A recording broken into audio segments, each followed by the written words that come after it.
Namaste again, Tim sir. Now I would like to begin with the mula-mantra of the Theosophical Society, Satyan Nasti Parodharmaha. There is no religion or dharma higher than truth. So this is such a subtle mula-mantra or foundational mantra or sutra that people may not actually understand it, because one would have thought that religion is the truth. Now, the Mula Mantra drives a wedge between truth and religion and elevates truth to a higher position, and religion is kind of de-elevated, even though it is supposed to be the harbinger of truth, and it is supposed to bind us back to the truth, all of that. Still, truth is given a loftier place, enshrined as the central essence of religion. And so my question to you, Tim sir, is this, that do you think the founding fathers, Madame Blavatsky and Colonel Henry Steele Olcott, they perceived in many religions, maybe starting with Christianity, because they were from the Western world, the Western world, and then from Russia and so on, that the truth in religion became obscure and became shrouded and became camouflaged, that it was no more visible, and some trappings were masquerading as the truth.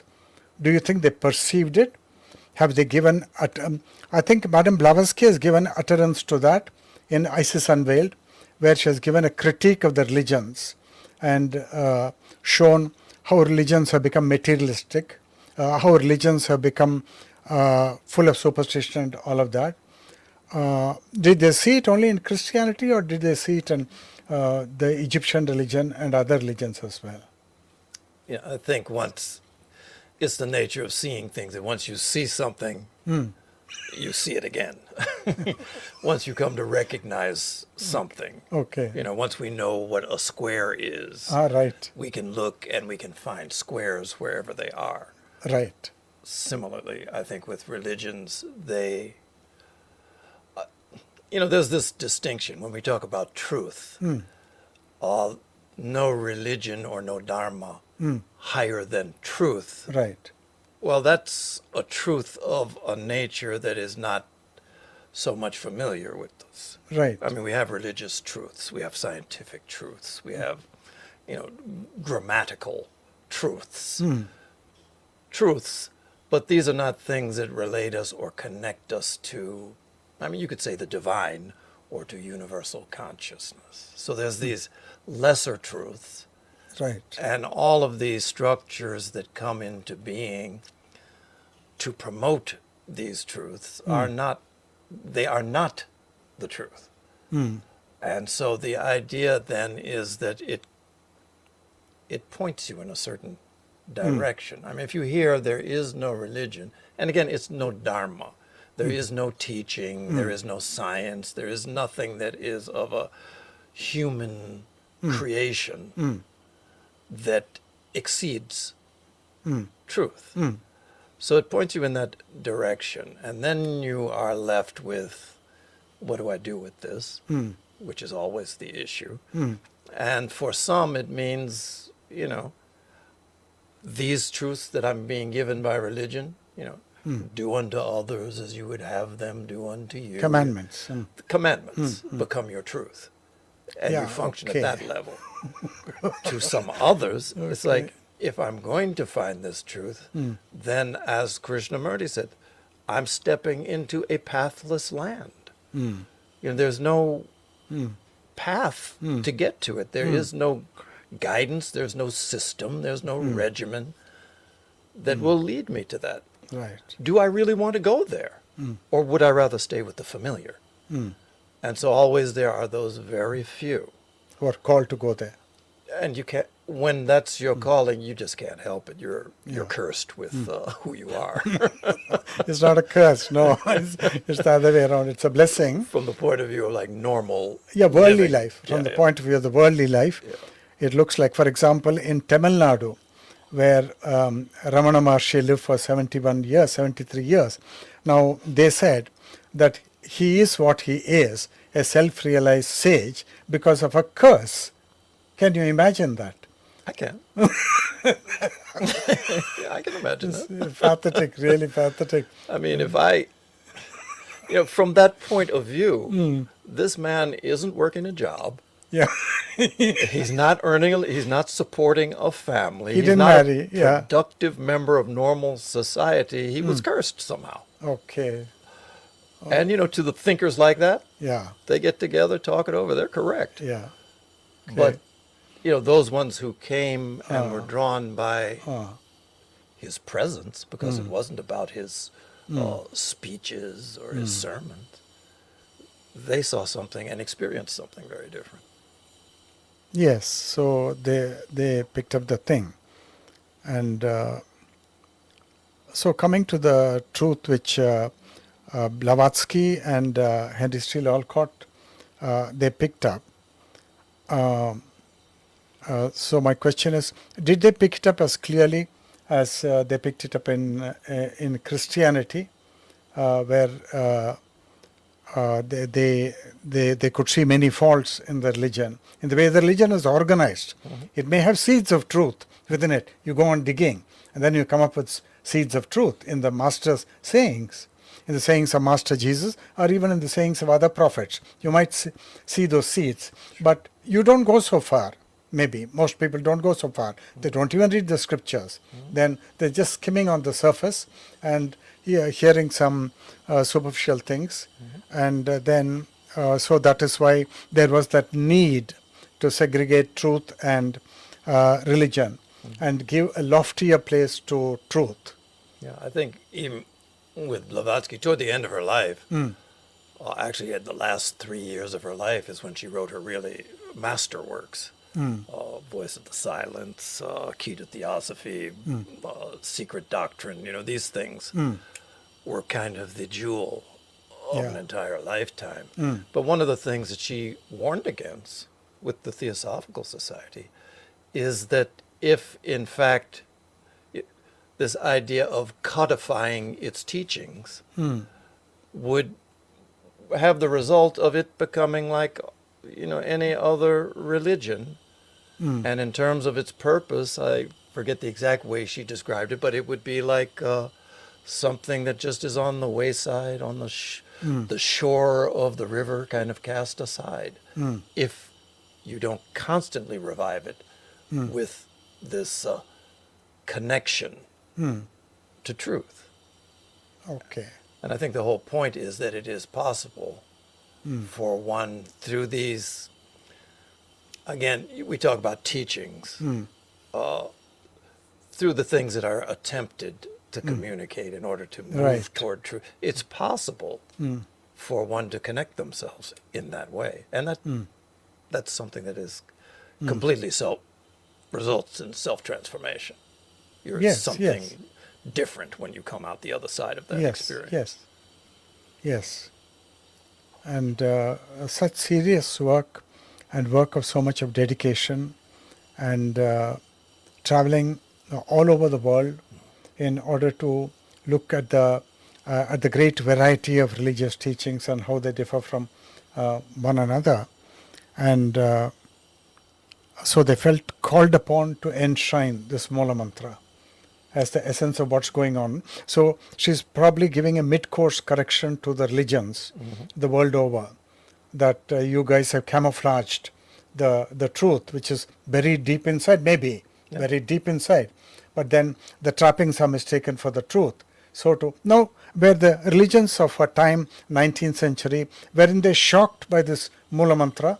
And didn't they think it audacious? I think so. I mean, Blavatsky was an active enemy of the church, particularly in India. She was marked, correct, demonized, and yes, but she was one who would go right back at him. You're demonizing me. Yeah. what about you? And she would go Yes, point by I know point. that. I remember that. Yeah. Yeah, she was a fighter. She was a warrior type. Yeah. Warrior type. Yes. Okay. And so you would clearly say that because we are all recipients of the boons of science and technology, and you take a truth which is a kind of pinnacle of truth from physics, E is equal to mc squared. So um, so I think if my guess is right, that you would not equate that to the absolute truth about which Blavatsky was talking. Oh, absolutely not. Yeah, absolutely not. Yes. She has, at the outset of this book, The Secret Doctrine, she states 3 fundamental propositions. And the first one has to do with this level of truth we're talking about, in which she speaks about absolute. Absolute truth, yes. That there is the absolute. And you speak in terms perhaps of power Brahm, but something that is beyond manifestation, that is, to the extent that you could say it's composed of anything. It's composed of both spirit and substance. And that this is something that, drawing on the words of one of the Upanishads, she said it is unthinkable and unspeakable. Right.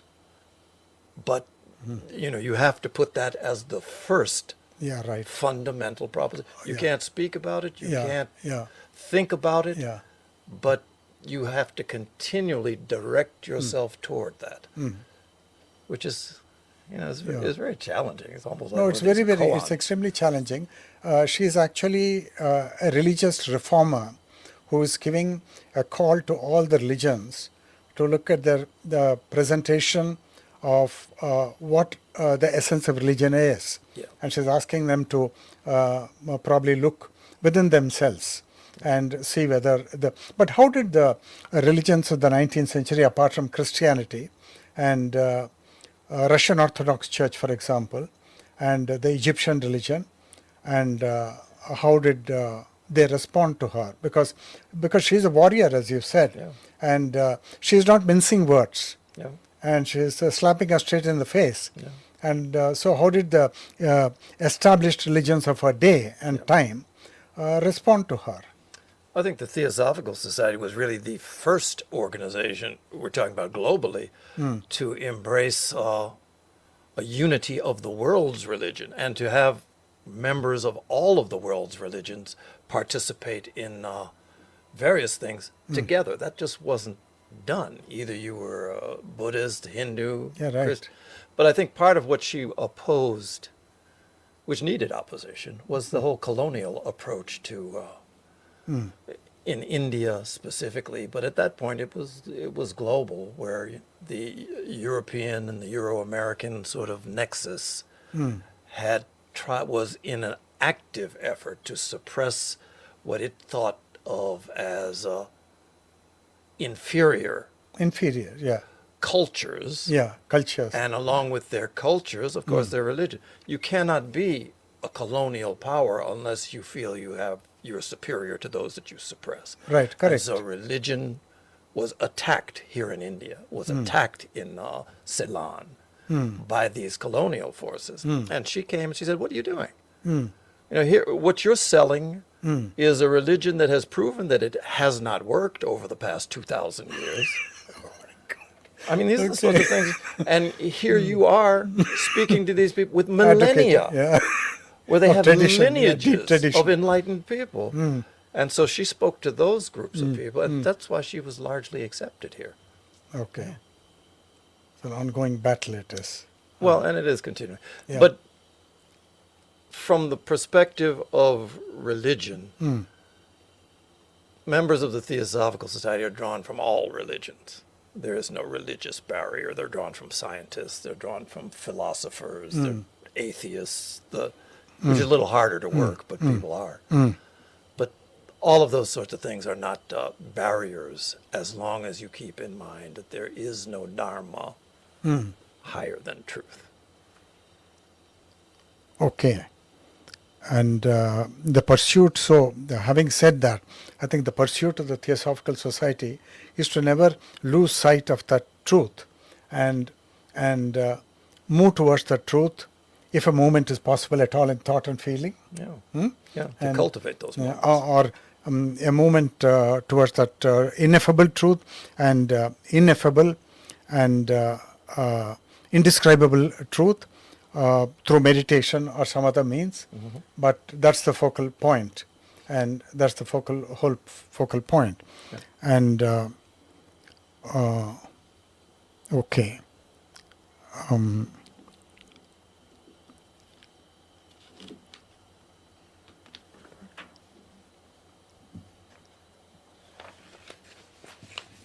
Okay, we will move to another question about practice, and because you placed strong emphasis in some of your public talks, which I heard in Adyar, at the Theosophical Society, and also in your writing about the importance of practice. Now you know Krishnamurti's objection to practice, and I want to remind ourselves of a certain lithograph attributed to M.C. Escher, the Dutch painter, and it's called Ascending and Descending. You must have seen it. Oh, yeah, it's wonderful. where monks are going up and coming down, and they're not making any progress at all. Yeah. They are in an eternal time warp. Right. And so that points to, actually, from our point of view, from your point of view and my point of view, it points to becoming, which is just like running on the spot and not making any progress. And why should we even talk about progress? Because I think they are endeavoring to seek progress. That's what the monks in the lithograph are intending to do. Yeah. And that lithograph is very interesting because they're wearing a cowl, and they're wearing almost like blinkers, a headgear, which blocks their ears and shields their vision so that they can't actually see the full world.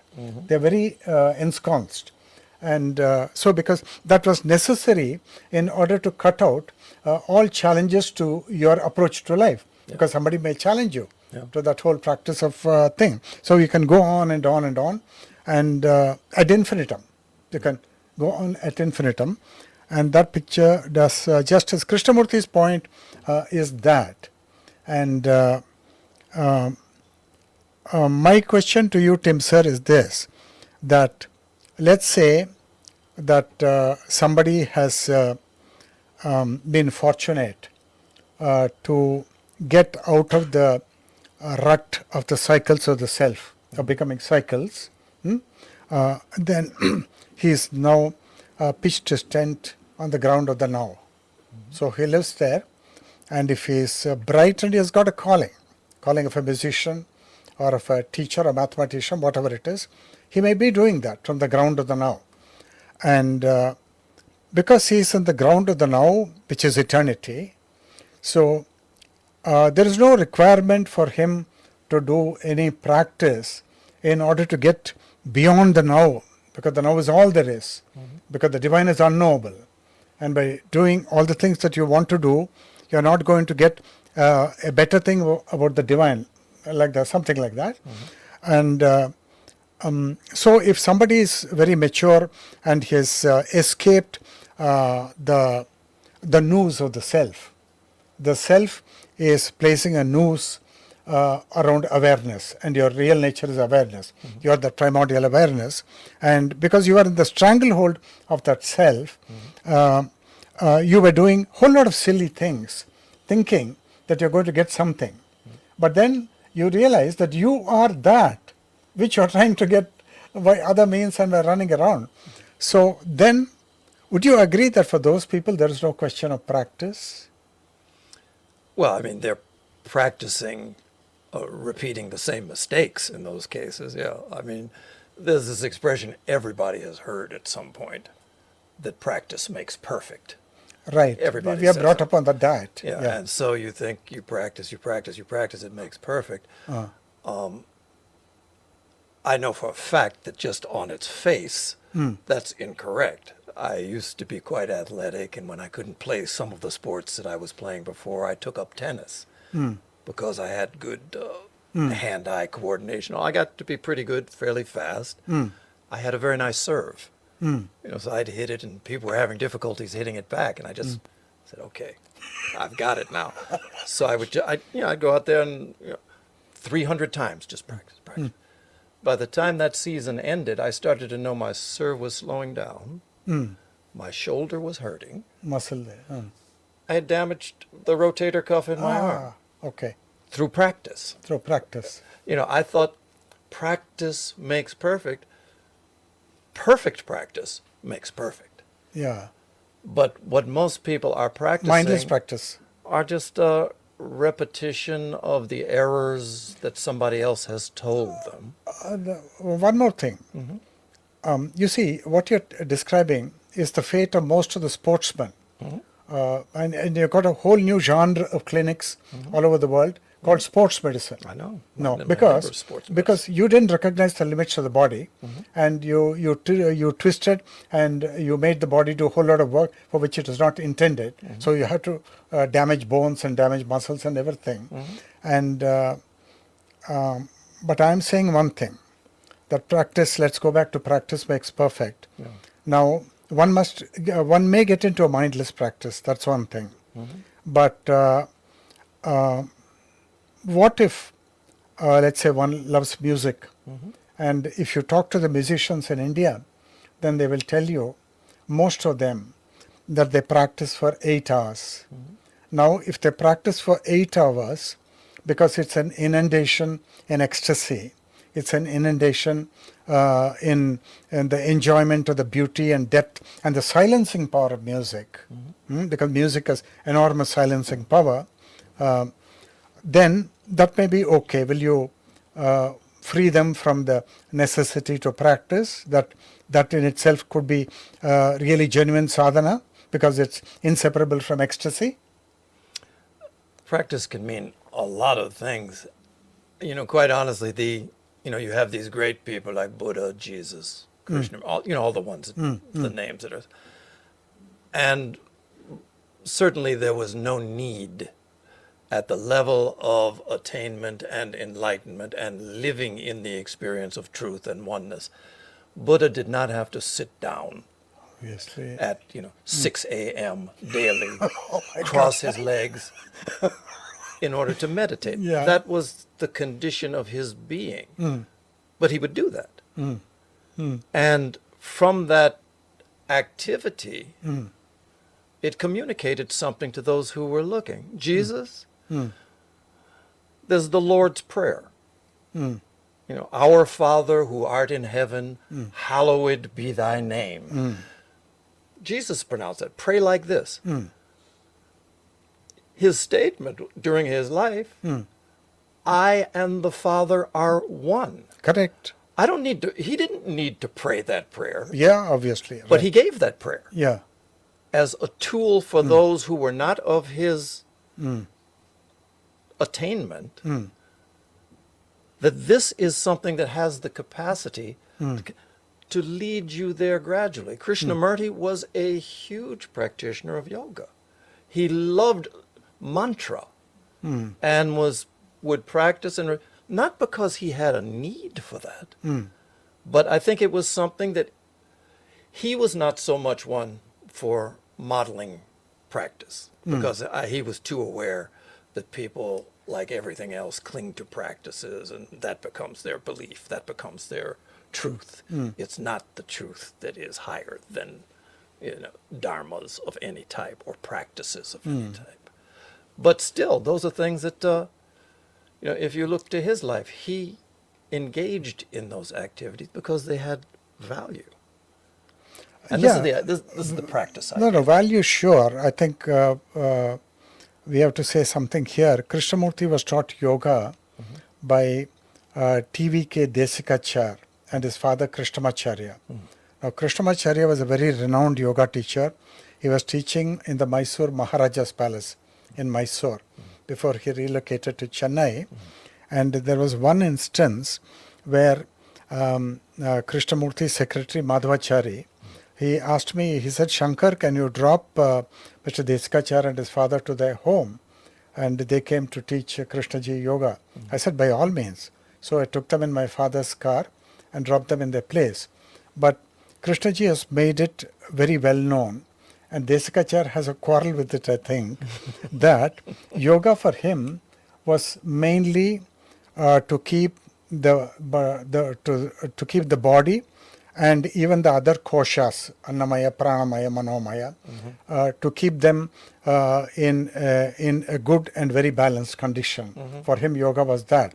And yoga was not for enlightenment in Krishnamurti's eyes. Yeah. That is, by doing 100 asanas and by chanting 100 mantras or by studying Patanjali's Yoga Sutras is not Krishnamurti's way to become enlightened. He's made that very clear.